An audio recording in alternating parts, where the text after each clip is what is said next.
ಓಂ ಶ್ರೀ ಗಣೇಶಾಯ ನಮಃ. ಓಂ ಶ್ರೀ ಗುರುಭ್ಯೋ ನಮಃ.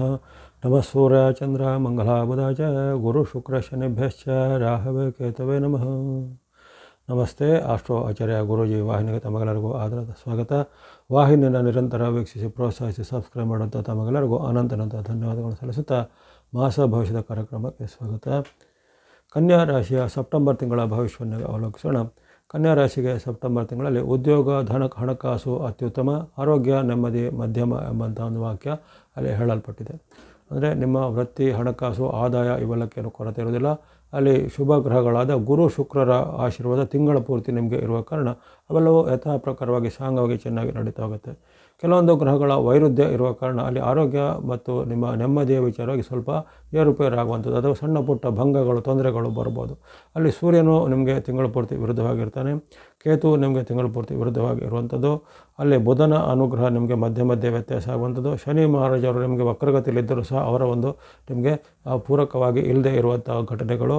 ಅದೇ ರೀತಿ ಮಂಗಳನು ಸಹ ನಿಮಗೆ ಆರಂಭದಲ್ಲಿ ಮಂಗಳನ ವೈರುಧ್ಯ ಸಹ ಇರುತ್ತೆ. ಹಾಗಾಗಿ ಸುಮಾರು 4 ಅಥವಾ 5 ಗ್ರಹಗಳ ವೈರುಧ್ಯ ನಮಗೆ ಮಧ್ಯೆ ಎದುರಿಸಬೇಕಾದಂಥ ಸಮಸ್ಯೆ ಇರುತ್ತೆ. ಹಾಗಾಗಿ ಅದರಿಂದ ಆರೋಗ್ಯದ ಮೇಲೆ ಮತ್ತು ಮನಸ್ಥಿತಿಯ ಮೇಲೆ ಮತ್ತು ವೈಯಕ್ತಿಕ ಜೀವನದ ಮೇಲೆ ಸ್ವಲ್ಪ ಅಡ್ಡ ಪರಿಣಾಮಗಳು ಬರ್ಬೋದು. ಹಾಗೆಂದು ನೀವು ತುಂಬ ಚಿಂತೆ ಪಡುವಂಥ ಗಂಭೀರ ತೊಂದರೆಗಳೇನೂ ಅಲ್ಲ. ಗುರುಬಲದ ಒಂದು ನಿಮಗೆ ರಕ್ಷಣಾ ಕವಚ ಅಂತ ಹೇಳ್ತಾರೆ, ಅದು ನಿಮಗೆ ಚೆನ್ನಾಗಿದೆ. ಶುಕ್ರನ ಬೆಂಬಲ ನಿಮಗೆ ಅದ್ಭುತವಾಗಿದೆ. ಈಗ ಸೂರ್ಯನಿಂದ ಆರಂಭಿಸಿ ಎಲ್ಲ ವಿಚಾರ ಈ ತಿಂಗಳಲ್ಲಿ ಹೇಗಿರುತ್ತೆ ಅಂತ ಗೋಚಾರ ಅಂದರೆ ಗ್ರಹಗಳ ಚಲನೆಗೆ ಅನುಗುಣವಾಗಿ ಹೇಳುವಂಥ ಫಲ ಇದು.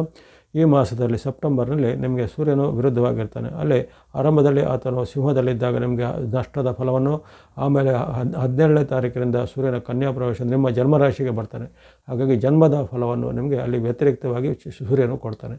ಹಾಗಾಗಿ 12 ಮತ್ತು 1ರ ಸ್ಥಾನದಲ್ಲಿ ಸೂರ್ಯನಿಂದ ಅಡ್ಡ ಪರಿಣಾಮ ಜಾಸ್ತಿ ಅಂತ ಹೇಳ್ತಾರೆ. ಹಾಗಾಗಿ ಆರೋಗ್ಯದ ರಕ್ಷಣೆ ಬಗ್ಗೆ ತುಂಬ ಎಚ್ಚರಿಕೆ ವಹಿಸಬೇಕು. ಇದ್ದಕ್ಕಿದ್ದಂತೆ ಅನಾರೋಗ್ಯ ಸಮಸ್ಯೆ ತಲೆದೋರ್ಬೋದು. ಆಹಾರದಿಂದ, ನೀರಿನಿಂದ, ಹವಾಮಾನದಿಂದ ಬರುವಂಥ ಆರೋಗ್ಯ ಸಮಸ್ಯೆ ಇರ್ಬೋದು.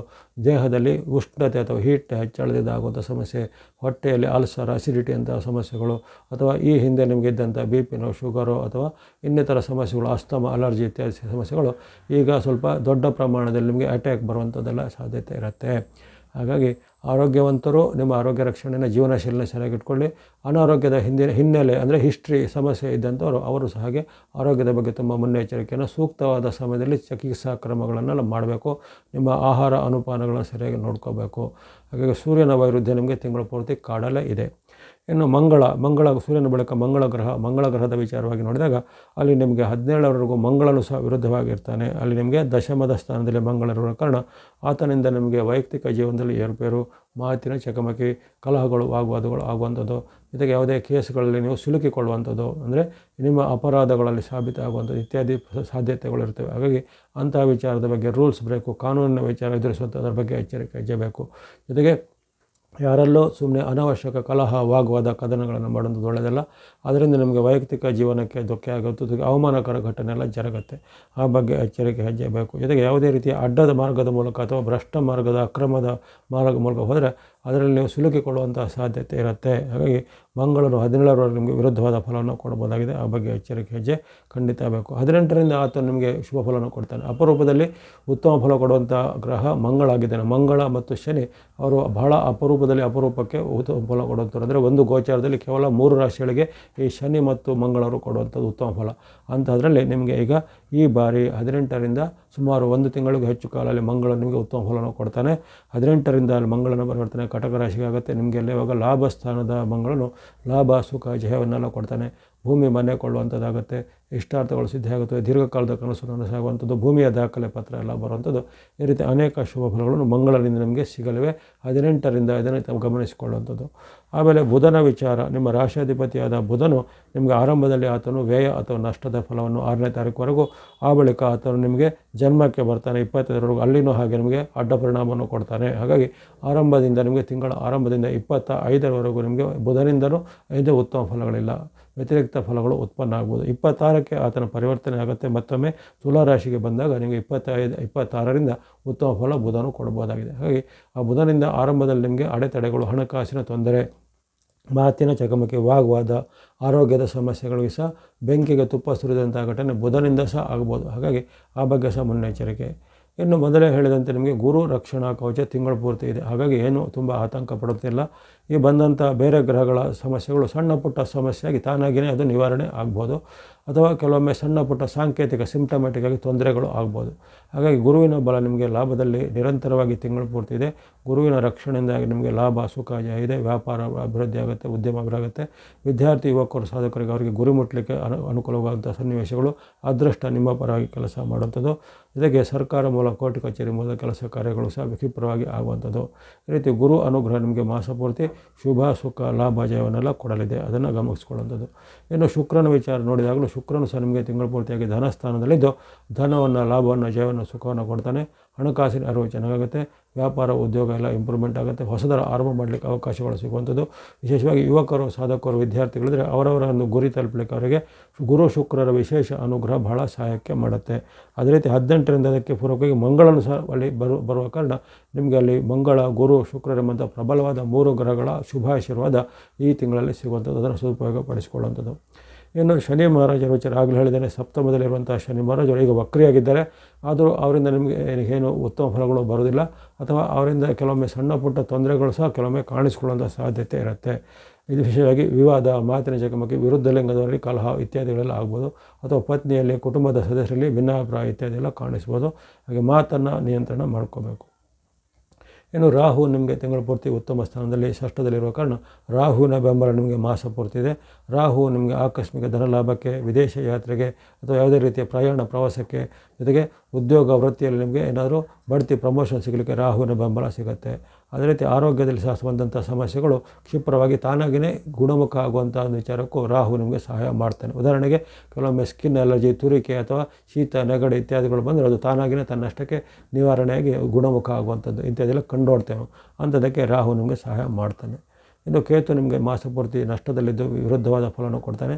ಹಾಗೆ ಕೇತುವಿನ ವಿಚಾರದ ಬಗ್ಗೆ ಎಚ್ಚರಿಕೆ ವಹಿಸಬೇಕು. ನಿಮ್ಮ ಮೇಲೆ ಏನಾದರೂ ಮಾತಿನ ಚಕಮಕಿ ಅಥವಾ ಗುಪ್ತ ಶತ್ರುಗಳ ಕಾಟ, ಹಿತಶತ್ರುಗಳ ಕಾಟ, ನಿಮ್ಮದೇ ಬಂಧು ಅಥವಾ ಮಿತ್ರರು ನಿಮ್ಮ ವಿರುದ್ಧವಾಗಿ ಸಂಚನ್ನು ಮಾಡೋದು, ಅವಮಾನ ಮಾಡೋದು, ಅಥವಾ ನಿಮ್ಮ ವಿರುದ್ಧ ಕೆಲವು ತಪ್ಪು ಹೇಳಿಕೆಯನ್ನು ಕೊಡೋದು ಇತ್ಯಾದಿ ಎಲ್ಲ ಮಾಡ್ಬೋದು.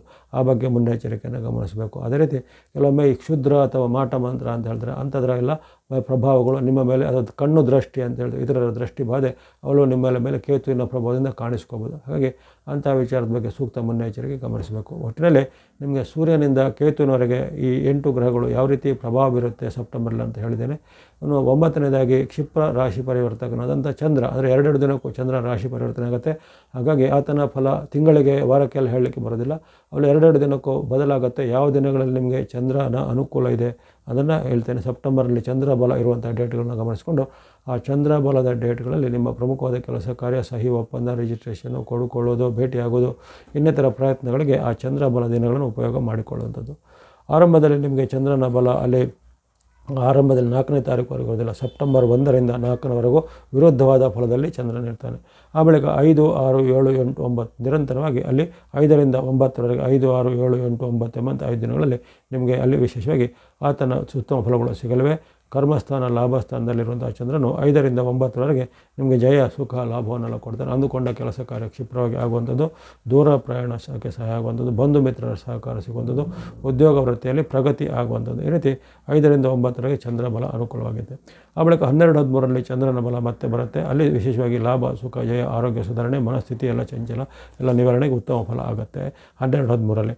ಆನಂತರ ಸಿಗುವಂಥ ನಿಮಗೆ 16, 17, 18, 16ರಿಂದ 16, 17, 18 ಎಂಬಂಥ 3 ದಿನಗಳಲ್ಲಿ ಮತ್ತೊಮ್ಮೆ ಚಂದ್ರ ಬಲ ಬರುತ್ತೆ. ಆವಾಗಲೂ ನಿಮಗೆ ಜಯ ಸುಖ ಲಾಭ ವಿಶೇಷವಾಗಿ ಚೆನ್ನಾಗಿರುತ್ತೆ. ಆನಂತರ ನಿಮಗೆ 18ರ ಬಳಿಕ 24, 25, 26, 27 ನಿರಂತರವಾಗಿ 4 ದಿನ 24, 25, 26, 27ರಲ್ಲಿ ಚಂದ್ರನ ಬಲ ಅತ್ಯುತ್ತಮವಾಗಿದೆ. ಅದನ್ನು ಸಹ ಸದುಪಯೋಗ ಪಡಿಸಿಕೊಳ್ಳುವಂಥದ್ದು. ಹಾಗಾಗಿ ಒಟ್ಟಿನಲ್ಲಿ ಸುಮಾರು 14 ದಿನಗಳಲ್ಲಿ ನಿಮಗೆ ಚಂದ್ರನ ವಿಶೇಷವಾದ ಅನುಕೂಲ ಈ ತಿಂಗಳಲ್ಲಿ ಸಿಗಲಿದೆ. ಅದನ್ನು ನೀವು ಪ್ರಮುಖವಾದ ಕೆಲಸ ಕಾರ್ಯಗಳು ಉಪಯೋಗ ಮಾಡಿಕೊಳ್ಳುವಂಥದ್ದು. ಇನ್ನು ಬಣ್ಣಗಳ ವಿಚಾರ ನೋಡಿದರೆ ಈ ತಿಂಗಳ ಪೂರ್ತಿ ನಿಮಗೆ ಅಲ್ಲಿ ಗುರುವಿನ ಅನುಗ್ರಹ ಅತ್ಯುತ್ತಮವಾಗಿದೆ. ಹಾಗೆ ಈ ಗುರುವಿನ ಸಂಕೇತವಾಗಿ ಎಲ್ಲೋ ಹಳದಿ ಬಣ್ಣ ಸಂಖ್ಯೆ 3 ಅದು ನಂಬರ್ 3ಯನ್ನು ಮಾಸಪೂರ್ತಿ ಬಳಸ್ಕೊಳ್ಳಿ. ಇಲ್ಲಿ ರಾಹುವಿನ ಬೆಂಬಲ ನಿಮಗೆ ತಿಂಗಳ ಪೂರ್ತಿ ಅನುಕೂಲಕರವಾಗಿದೆ. ಹಾಗೆ ರಾಹುವಿಗೆ ಸಂಬಂಧಿತವಾದ ಗ್ರೇ ಅಥವಾ ಬೂದು ಬಣ್ಣ ಮತ್ತು ಸಂಖ್ಯೆ 4 ನಂಬರ್ 4ಅನ್ನು ತಿಂಗಳ ಪೂರ್ತಿ ಬಳಸ್ಕೊಳ್ಳುವಂಥದ್ದು. ಶುಕ್ರಾನುಗ್ರಹ ತಿಂಗಳ ಪೂರ್ತಿ ಅದ್ಭುತವಾಗಿದೆ. ಹಾಗೆ ಶುಕ್ರನ ಸಂಕೇತವಾದ ಸಂಖ್ಯೆ 6 ಮತ್ತು ವೈಟ್ ಕಲರ್ನ ವೈಟ್ ಬಣ್ಣ, ವೈಟ್ ಅಥವಾ ಬಿಳಿ ಅಥವಾ ವೈಟ್ ಬಣ್ಣ ಮತ್ತು ಸಂಖ್ಯೆ 6 ನಂಬರ್ 6ಅನ್ನು ತಿಂಗಳ ಪೂರ್ತಿ ಬಳಸ್ಕೊಳ್ಳುವಂಥದ್ದು. ಬುಧ ಅನುಗ್ರಹ ನಿಮಗೆ 5ರಿಂದ 26ರವರೆಗೆ ಅಲ್ಲಿ ಇರುತ್ತೆ. 7ರಿಂದ 26ರವರೆಗೆ ಇರುತ್ತೆ. ಆ 7ರಿಂದ 26ರವರೆಗೆ ಅಲ್ಲಿ ಬುಧಾನುಗ್ರಹದ ಗ್ರೀನ್ ಅಥವಾ ಹಸಿರು ಬಣ್ಣ ಸಂಖ್ಯೆ ಇದನ್ನು ಬಳಸಿಕೊಳ್ಳಿ. ಇನ್ನು ಮಂಗಳನ ಅನುಗ್ರಹ ನಿಮಗೆ 18ರಿಂದ ಆರಂಭ ಆಗುತ್ತೆ. ಹಾಗೆ ಸೆಪ್ಟೆಂಬರ್ 18ರಿಂದ ರೆಡ್ ಅಥವಾ ಕೆಂಪು ಬಣ್ಣ ಸಂಖ್ಯೆ 9 ಬಳಸಿಕೊಳ್ಳುವಂಥದ್ದು. ಹಾಗೆಯೇ ಚಂದ್ರನ ಬೆಂಬಲ ಇರುವಂಥ ಡೇಟ್ಗಳನ್ನು ಹೇಳಿದ್ದೇನೆ. ಆ ಡೇಟ್ಗಳಲ್ಲಿ ಸ್ನೋ ಅಥವಾ ಹಿಮದ ಬಣ್ಣ ಸಂಖ್ಯೆ 2 ಬಳಸ್ಕೋಬೋದಾಗಿದೆ. ಇರತಕ್ಕಂಥ ಗ್ರಹದೋಷ ನಿವಾರಣೆಗೆ ಅಲ್ಲಿ ರವಿ, ಕುಜ, ಶನಿ, ರಾಹು, ಕೆಲವೊಮ್ಮೆ ಕೇತು ಇವೆಲ್ಲ ವಿರುದ್ಧವಾಗಿರೋ ಕಾರಣ ಗಣೇಶನ ಭಕ್ತಿ, ದೇವಿ ಅಥವಾ ದುರ್ಗಾ ಅಮ್ಮನವರ ಭಕ್ತಿ, ನರಸಿಂಹಸ್ವಾಮಿ ಭಕ್ತಿ ಮಾಡ್ಬೋದು. ಅದೇ ರೀತಿ ಹನುಮಾನ್, ಆಂಜನೇಯನ ಭಕ್ತಿ ಮಾಡುವಂಥದ್ದು, ನಿಮ್ಮ ಕುಲದೇವತೆ ಕುಲದೇವಿಯ ಭಕ್ತಿ ಮಾಡುವಂಥದ್ದು, ನವಗ್ರಹಗಳ ಸ್ತೋತ್ರ, ನವಗ್ರಹಗಳ ಪೀಡಾ ಪರಿಹಾರ ಶ್ಲೋಕ ಇತ್ಯಾದಿಗಳನ್ನು ಪಠೆ ಮಾಡಿಕೊಳ್ಳಿ. ಭಕ್ತಿ ಮಾರ್ಗ, ಧರ್ಮ ಮಾರ್ಗ, ದಾನದ ಮೂಲಕ ನಿಮ್ಮ ದೋಷವನ್ನು ಕಳೆದುಕೊಳ್ಳಿ. ಎಲ್ಲ ಕನ್ಯಾ ರಾಶಿಯವರಿಗೆ ಸೆಪ್ಟೆಂಬರಲ್ಲಿ ಆಯುರಾರೋಗ್ಯ ಶಕ್ತಿ ಜಯಲಾಭ ಸಿದ್ಧಿಯಾಗಲಿ. ವಾಹಿನಿಯನ್ನು ಪ್ರೋತ್ಸಾಹಿಸಿಗೆ ಧನ್ಯವಾದಗಳು. ಸಬ್ಸ್ಕ್ರೈಬ್ ಮಾಡಿದ್ರು ಸಬ್ಸ್ಕ್ರೈಬ್ ಮಾಡಿ ಪ್ರೋತ್ಸಾಹಿಸಿ. ಸರ್ವೇಶಾಂ ಸನ್ಮಂಗಳಾನಿ ಭವಂತು.